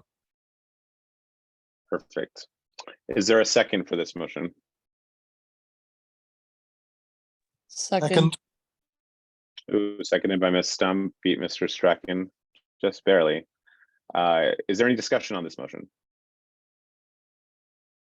Hearing none, we will move to a vote. Is there any objection to adopting main motion number 21? Hearing none, the motion passes unanimously. We will move to main motion number 22. So I will move to adopt the following amendment to the OPM found under Communications and Media Committee on page 12 and 13. The full text is on the screen now. And again, this is just clarity. There were no substantive changes to this committee. Oh, there's one. I just noticed one thing. Ms. Stump may have noticed the same thing. Item number 2, for 2023, we're on a quarterly due to lack of political activity and budgetary concerns. We'll be going back to bi-monthly for 2024. So, and future years, when there's no big elections, we may be going back to quarterly again. So, so maybe change it to bi-monthly or quarterly newsletters. Or we could just strike bi-monthly as a whole. We could just put newsletters, and then that gives you the flexibility to change as necessary. Yeah, that would just be good. Okay, so let's do that. All right, Mr. Brown. Or you could also say at least quarterly, at least as often as quarterly. Oh, Yes. that works At- too. Yeah, at least quarterly. At That would be least- good. At least quarterly newsletters. Okay. So let's do this. I also noticed one other thing. It would be party should be capitalized. So, and highlighting the party's activities. So before there's a second, I'm going to go ahead and make the motion with those amendments. So the P, so highlighting the party's activities should be capitalized. And then the last sentence of subsection 2 there would be, and at least quarterly newsletters. We have 4 minutes left. Okay. Just so if we're trying to get through all of it, should we move to extend time? Yeah, we'll move to extend time after this. Okay, so I will make the motion with those. Does everyone understand the changes that were made? Cool. Unless you want to say newsletters at least quarterly. No, I think the first way is fine. Okay. And yeah, I think the first way is fine. Do I have a second for this motion? Second. Give it to Seconded by Graham. Mr. Lim. Give it to Garrison. Give Give it it to to- Garrison. I'll He give it deserves to it. He Mr. deserves Ham. Yeah, he's earned it. I'm sure he wants his time in the sun. So seconded by Mr. Ham. Is there any discussion on this motion? Hearing none, we will move to a vote. Is there any objection to adopting main motion number 22 as amended? Hearing none, the motion passes unanimously. Before we move on here, we are actually making really good time all the way around. I will go ahead and move.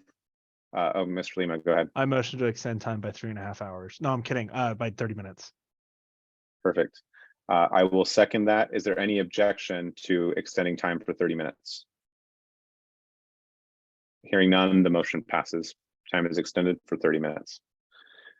Main motion number 23, this is strategic planning. So I will move to adopt the following amendment to the operating procedures manual found under strategic planning committee on page 13. The text is on the screen in full.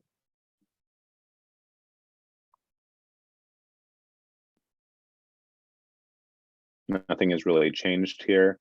Is there a second for this motion? A second. Seconded by Mr. Lima. Is there discussion?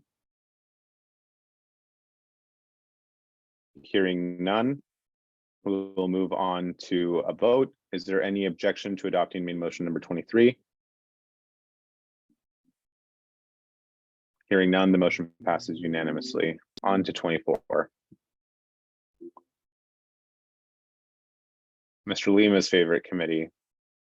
There were some kind of responsibilities included here. In the past, it's often been asked by the awards committee if they can give multiple awards, if they get to change the award name. This traditionally they've done that. They kind of have free reign to do whatever, but it's never really been codified. So it is codified now. The awards committee has a little bit more to do in that respect.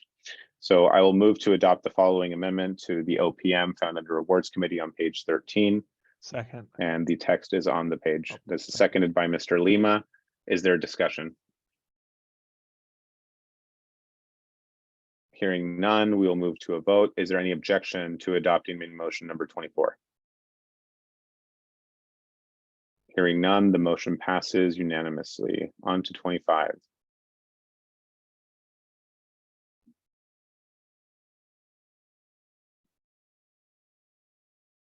Nothing substantive here. Just clarity. I move to adopt the following amendment to the OPM found under legislative committee on page 13. The text is in full on the screen. Do I have a second? Second. Let's keep the Seconded ball by rolling. Mr. Lima. Is there any discussion on this motion? Hearing none, we will move on to a vote. Is there any objection to adopting main motion number 25? Hearing none, main motion number 25 passes unanimously. On to 26.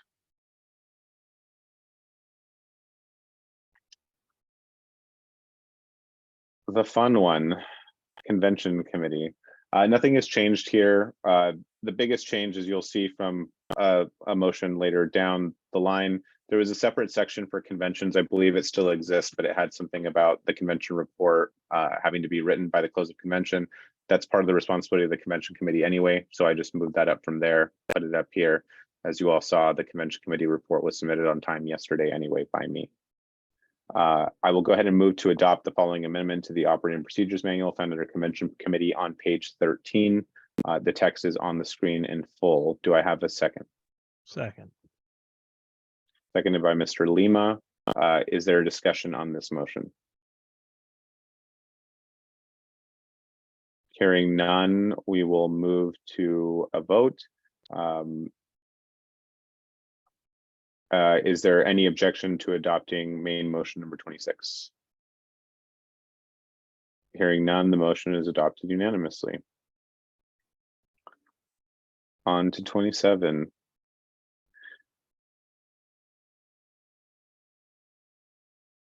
All right, so this committee was formed, I believe, in Orange County last year in June, July. When were we down there? I don't remember. This one we never September. filled, so this will be the first. Oh, September. Wow, I was way off. Okay, so this one was supposed to be things were supposed to be moved forward by my predecessor. It never did. It never got filled, and we're in desperate need of a new website and people to do stuff for it. So you've seen some applications roll in for that, but no substantive changes outside of well, nothing. It's just up to 5 members, but it's still going well. So anyway, I will move to adopt the following amendment to the OPM found under website and information committee on page 13 to 14. The text is on the screen in full.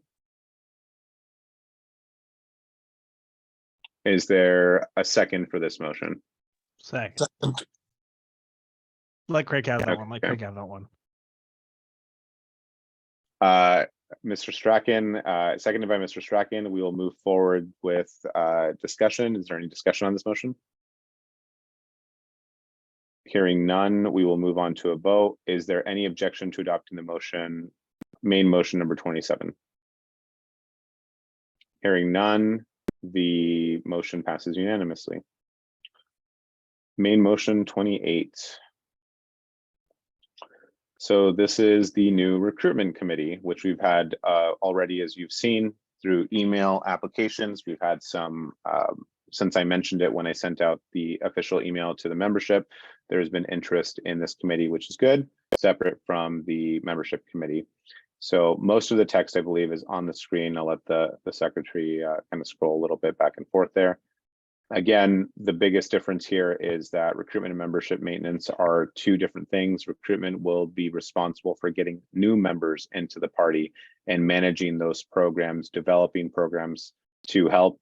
They will probably work closely with the affiliate support committee, as well as the membership committee and strategic plan. A lot of these committees will overlap as far as just different structures or different branches of the tree.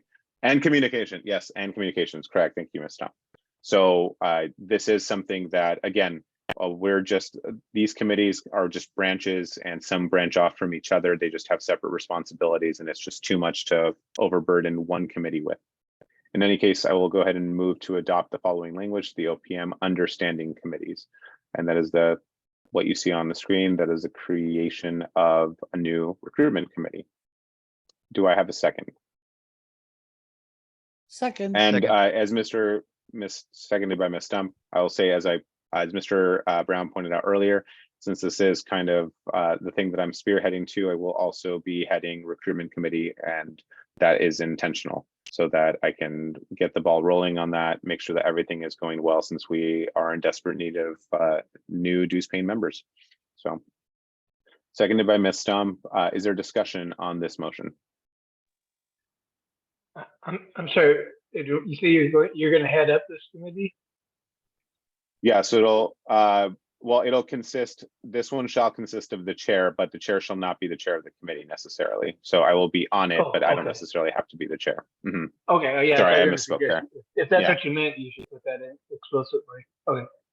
No, yeah, that's what I meant. Just in case, so that if someone else does come along and can do it better, I just need to be there knowing what's going on and helping in any capacity that I can, but I don't necessarily need to run it. But thank you for catching that. Sorry, that was my mistake.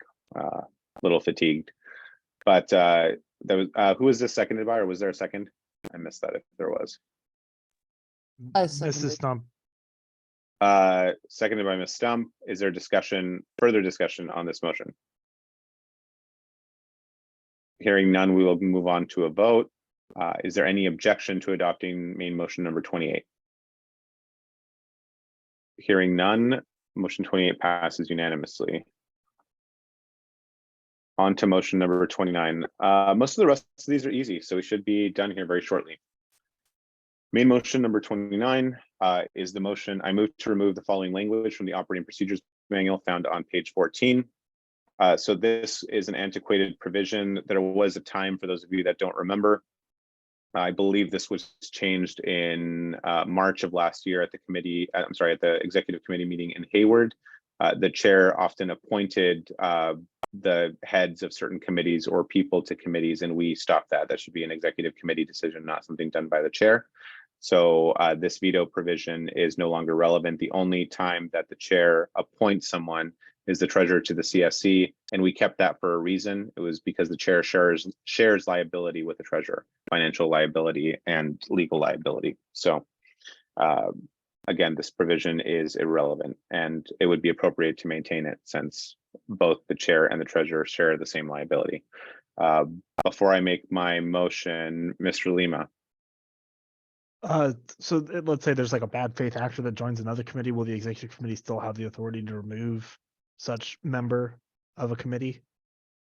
Yeah, so further down, if you'll note it, that the one right after that is committee member removal provision, where any member can be removed by the executive committee. Okay. But this is just to not, this is veto power from the chair. So in the before times, the chair got to appoint Just certain heads. Yeah.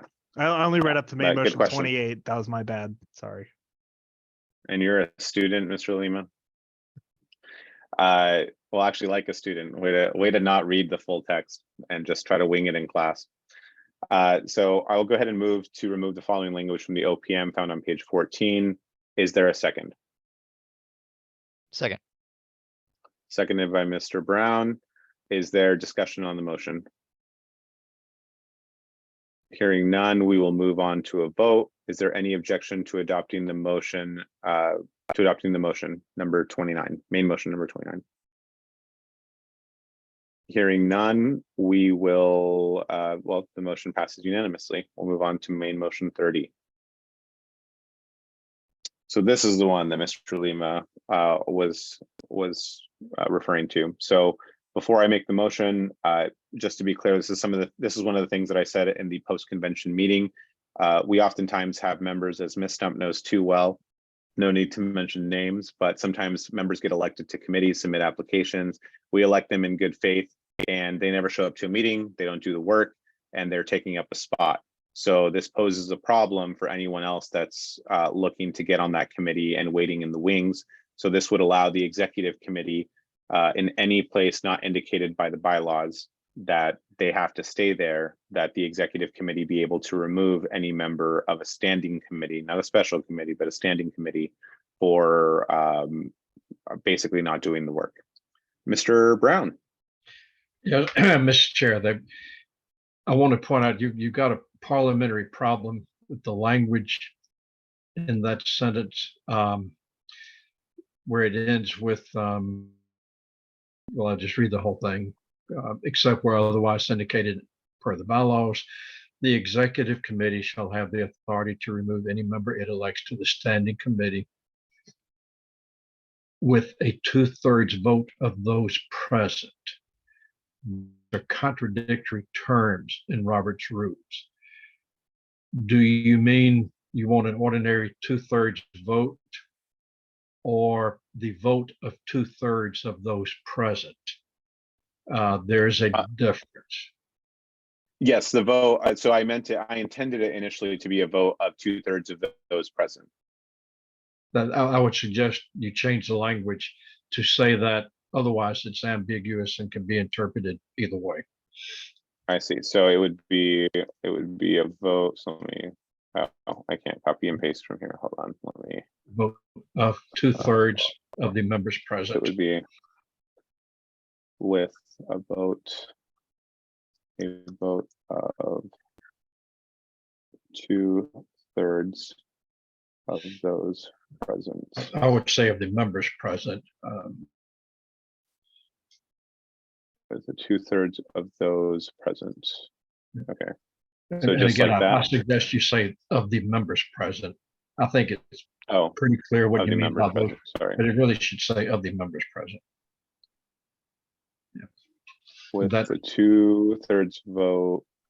Well, I'm sorry, with the vote of 2/3. Vote on 2/3. Wait, sorry, say that one more time. With a vote or with the vote of 2/3 of the members present. Of the members present. Of the members present. Okay.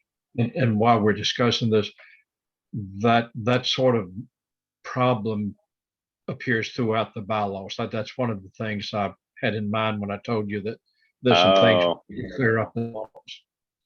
Oh, I'll bring that. Yeah, Mr. Starr, I know has some things that he'd like to suggest for the bylaws committee moving forward. So that could be one of the things that we definitely talked about and we changed throughout the bylaws at convention. Mr. Vice Chair. Yeah. I guess I have a parliamentary question.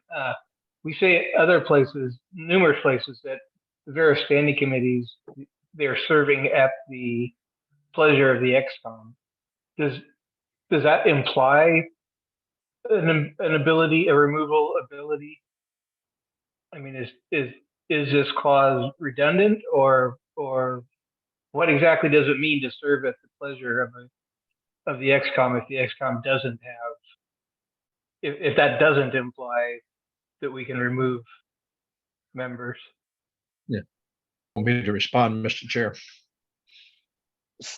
Yes, please. I had an idea behind that, but please. Yes, under Robert's rules, the appointing authority also has the power to remove, and the language you just used, in my opinion, would also enable the board to remove. Can you repeat that language again? Repeat the wording again. Would it be me, or are you asking the vice chair? Oh, the vice chair, Mr. Alstead. The language where it says that the committee serves at the pleasure of the XCOM. Right. If it says it serves at the pleasure of the XCOM, that means the XCOM can remove them with an ordinary majority vote, unless the rule provides otherwise. So this motion would be, I just wanted to clarify that. I assumed that was the case. I just wanted to clarify, but if that's already clear, then this would make this motion moot. Is that correct? Well, now this motion is requiring, you're requiring a vote of 2/3. Oh, it's just 2/3. Okay, then I don't wish to do. I just wanted to make sure that the executive committee could remove members, and I just wanted to make sure that it was. I just basically put it in there twice to make it very clear that the committee serve at the pleasure of the XCOM, and members could be removed if they weren't doing the work. I'm okay with the majority. Just before the veto provision had 2/3, so I thought that it would be good form to continue that. But if that's already very clear, I'm not sure I have to make this motion then. But I'll let Mr. Lima and Mr. Brown the Lesser weigh in.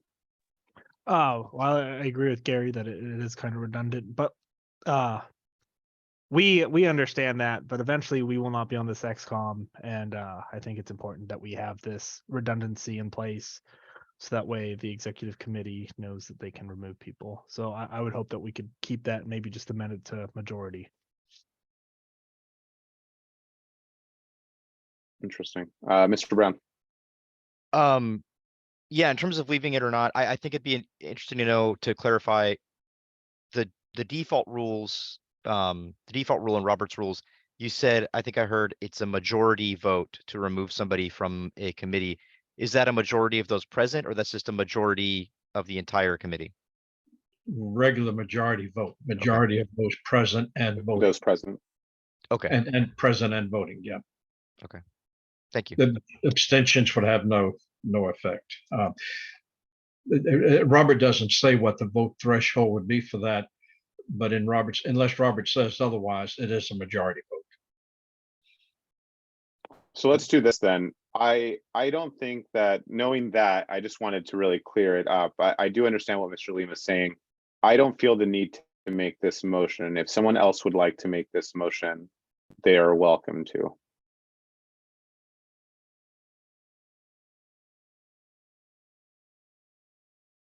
Okay, we'll go ahead and just move past that to main motion number 31. So we'll move past main motion 30.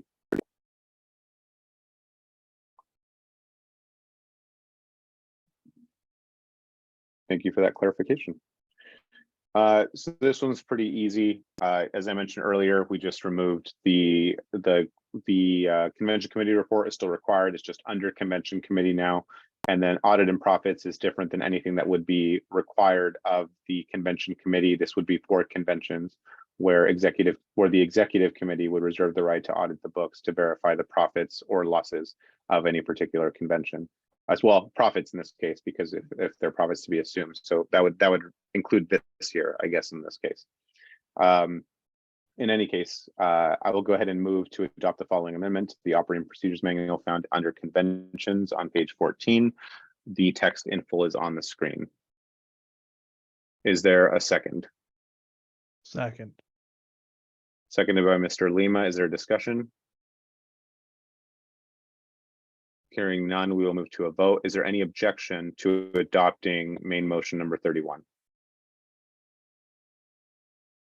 Hearing none, the motion passes unanimously. On to 32. How are we on time, Mr. Lima? We have 10 minutes exactly. Okay, we should be We got good here. this. All right, so this one's, again, just oversight committee doesn't exist, and then just other minor edits. That language was removed. I will go ahead and move to adopt the following amendments. The OPM found under conventions on page 14. Oh, I meant contracts, I'm sorry, found under contracts on page 14. So a slight modification there. Nevertheless, is there a second? Seconded by Mr. Lima. Is there discussion? Hearing none, we will move to a vote. Is there any objection to adopting main motion number 32? Main motion 32 passes unanimously. On to 33.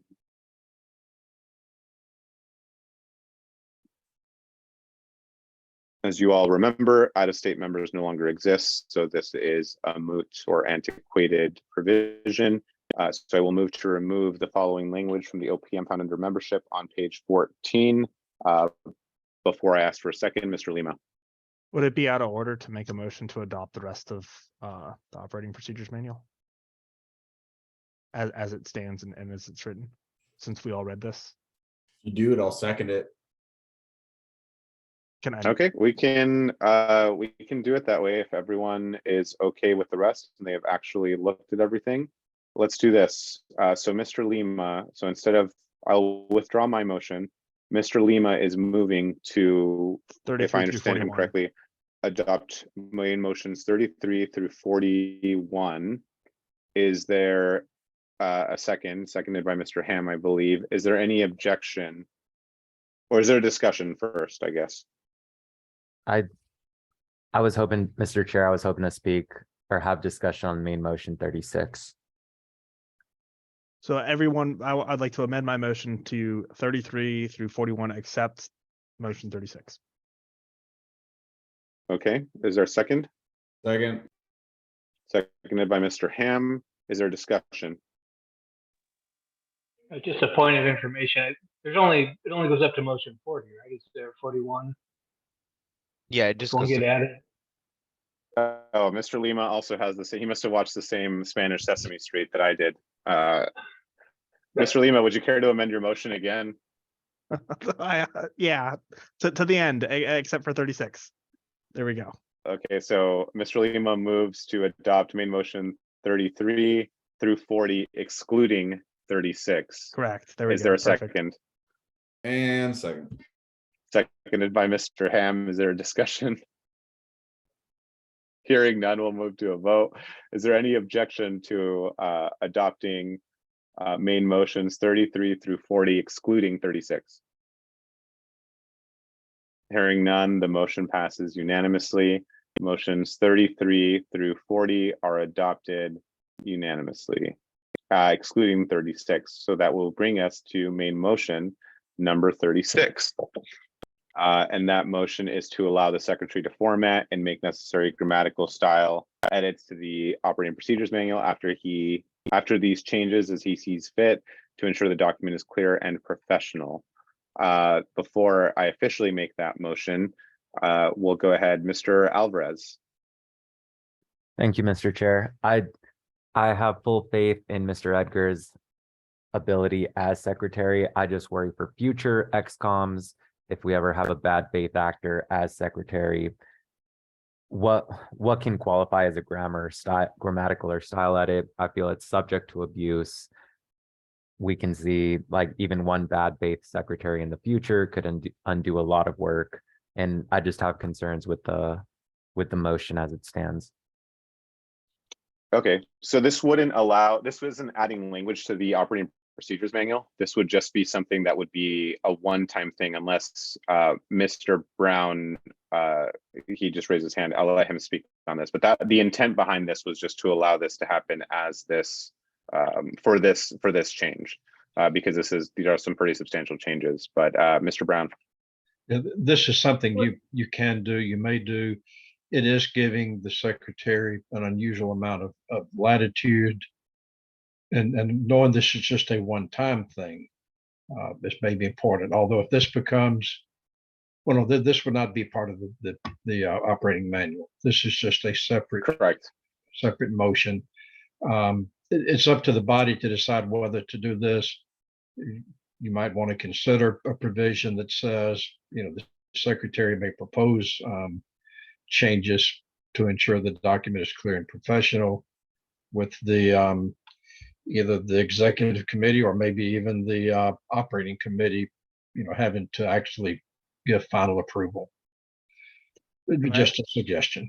Can I amend it to the end of Mr. Edgar's term? Well, let's see what Ms. Stump has to say first, and then we'll cross that bridge when we get to it. Ms. Stump. All right, what I was gonna say is it for this particular iteration of the operating procedures manual, or going forward for all future changes for the operating procedure manual? So this motion was intended to allow Mr. Edgar to make the edits that he needed this time around, just for this specific, for all these so I would say changes. for the changes for the operating procedures manual done during the 2023 executive committee session.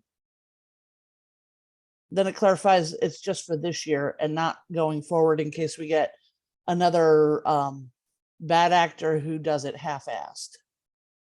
Yeah, I'd like to amend Yeah, we it can too on top of that. Or you can just Yeah, I specify wouldn't. the date of today's meeting.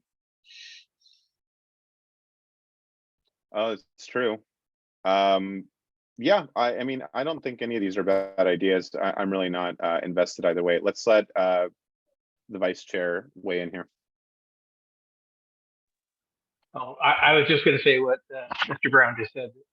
We should just say after the results of the 3/26/2023 meeting, and make it clear that this is just for this time. And when we make our substantive changes, we could have a motion like that in there as well. Just anytime we make major changes, you could make a motion for that one change to allow grammatical and style fixes. Yeah, it looks like the vice chair was the kid in class who always went after the guy that gave the actual change, and then claimed that it was his, and that's exactly what he was going to say when it was right. Ms. Stump.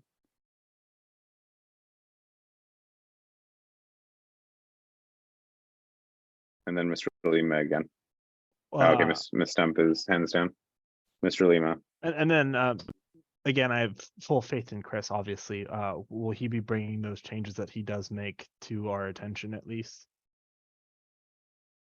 Oh, they would be in the final document. How Okay, would and then we can read it, and then we so can I read made the Correct. obviously. Yeah. So yeah, and then if we could always just make a new motion to change anything we don't like. All right, cool. That's all. I wanted to know. Correct. So let's, so I'll go ahead and amend this motion to make it clear that it would just be, so it would be for the changes made this meeting, which is March 26, 2023. So the motion will now read, so I'll move to allow the secretary to format and make necessary grammatical or style edits to the OPM after these changes done on March 26, 2023, as he sees fit to ensure the document is clear and professional. So that will be the new motion. I do like Mr. Brown's idea for adding something like this later on. Mr. Brown. I was just going to say, do you want to consider an additional provision that the secretary shall advise the executive committee of any such changes?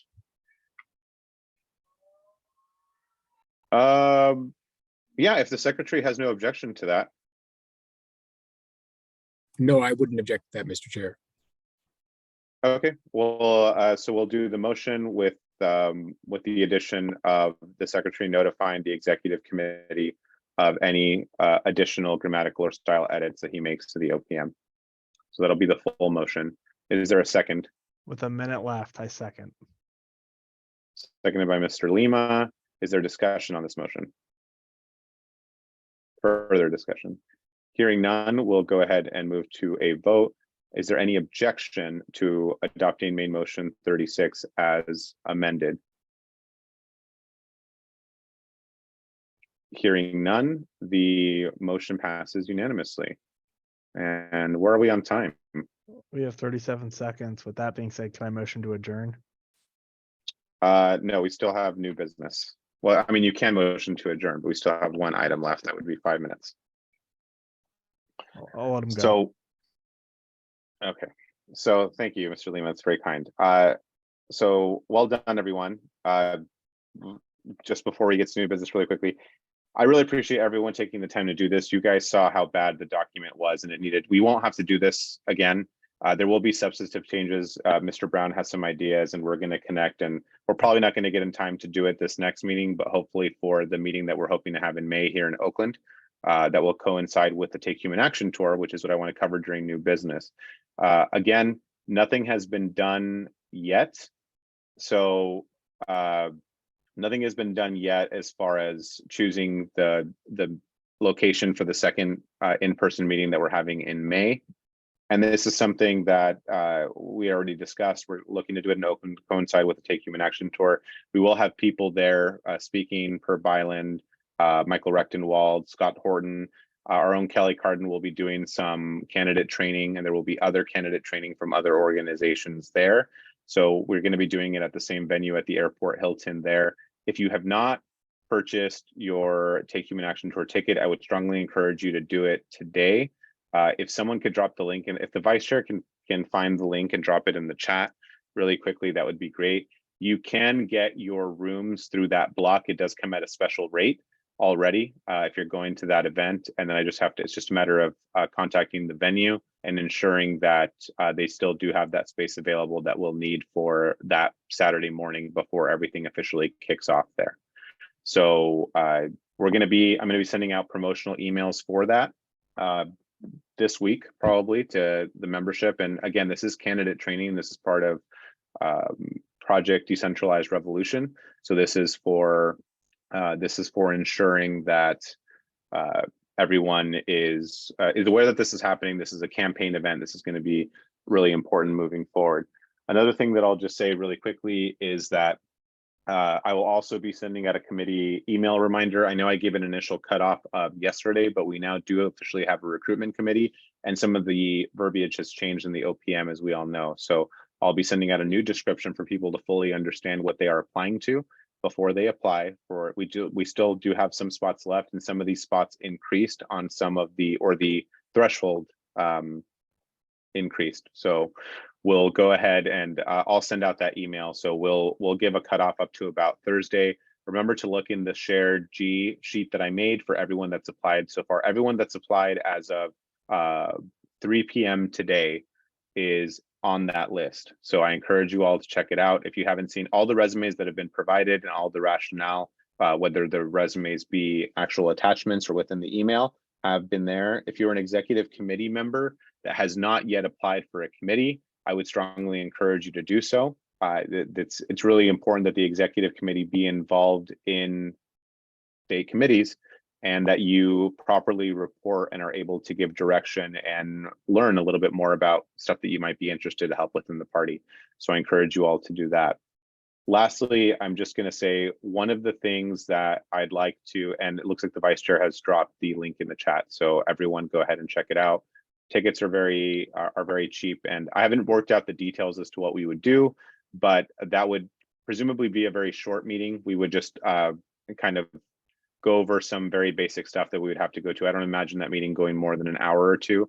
We'd probably have a Zoom meeting before then to knock anything substantial out and focus more on promoting the event and doing candidate training and maybe doing a breakout session, hosting a booth, doing a meet and greet with the executive committee for anyone that's there and traveling from parts of California to come join the event. The last thing that I'll say, as we're talking about in-person meetings, I was speaking with Mr. Starr, and I think I've spoken with Mr. Brown about this. There is no requirement for in-person meetings. This has been a tradition, and this is probably something that was in the bylaws before there was a new RONAR that allowed for Zoom meetings and all of that. I still think that in-person meetings are necessary. It's not clear that it has to be done quarterly or that it has to be done even 4 times a year. My vision moving forward, it's not going to be something that's done immediately. But what I would like to do moving forward is annual convention is the big event, right? And we have it in one of the 3 areas, whether it be the North, the Central, or the South. What I would like to do moving forward, and we can discuss this at length later, is to do 3 main events throughout the year. So convention being one. If convention is being held in the Central area, for instance, then I would like to have 1 executive committee meeting in the North and 1 executive committee meeting in the South throughout the year, where those would be fundraiser gala type events where we would have a real meeting. We would get people out there, do an auction, do some sort of dinner, something that will raise money for the party, in addition to potential candidate trainings that we provide our own good speakers to come out and do an event. If we're going to do in-person executive committee meetings where people are required to travel across the state, there should be more to it than just a business meeting. Everything else, as we've seen, goes swimmingly over Zoom. And it makes it easier on the secretary. It makes it easier on everyone as far as attendance is concerned. Of course, attendance would still be required, and this would still go under the bylaws requirement of attending meetings, and 2 consecutive missed meetings would mean automatic removal for an executive committee member, 1 if you're an alternate. But this is something that I want to do. So we may only have 3 in-person meetings this year. I'm hoping that we'll push the last in-person one closer to the end of the year. I still have to figure out exactly how I want to do that, but I would strongly recommend that if you guys have strong feelings or feedback, we can talk about it in either the public discuss group or the private discuss group. It doesn't matter, but I think that's something that we do need to change. These meetings need to be substantive. There needs to be something that happens in addition to business that we can take care of over Zoom. Mr. Lima. Can we add that to the agenda for the meeting, like a 10-minute discussion on that? Because I would be so in favor for that. Okay, yeah, we can add that to, on that note, thank you for reminding me. So the agenda for, I will amend it to remove convention committee. We're not going to be electing, we're still looking for someone that wants to head everything or that could head everything for convention. We'll still be discussing convention, that is still on the agenda, but we won't be picking the chair of the convention committee. We still have, even with these OPM changes, we still have time to get everything done since we're going to be having it in May. So we're going to hold off on that just a bit and just make sure that we have the right person for that. As one of the 2 people that was really planning the entire event this year, it is a tall order and it needs to be the right person, someone that really understands. It was trial by fire for me, and the fire was hell, to put it bluntly. So we really need to get the right person for that, pick the right venue, ensure that we're saving money. You all saw the convention committee report. So we'll be removing that from the agenda, and then we can add Mr. Lima's discussion item for that. Yes, again, Mr. Lima. I also plan to have like 3 or 4 like propositions of like convention locations by the time of the next meeting. the in-person meeting for everybody. So hopefully I can get some time to talk about that too.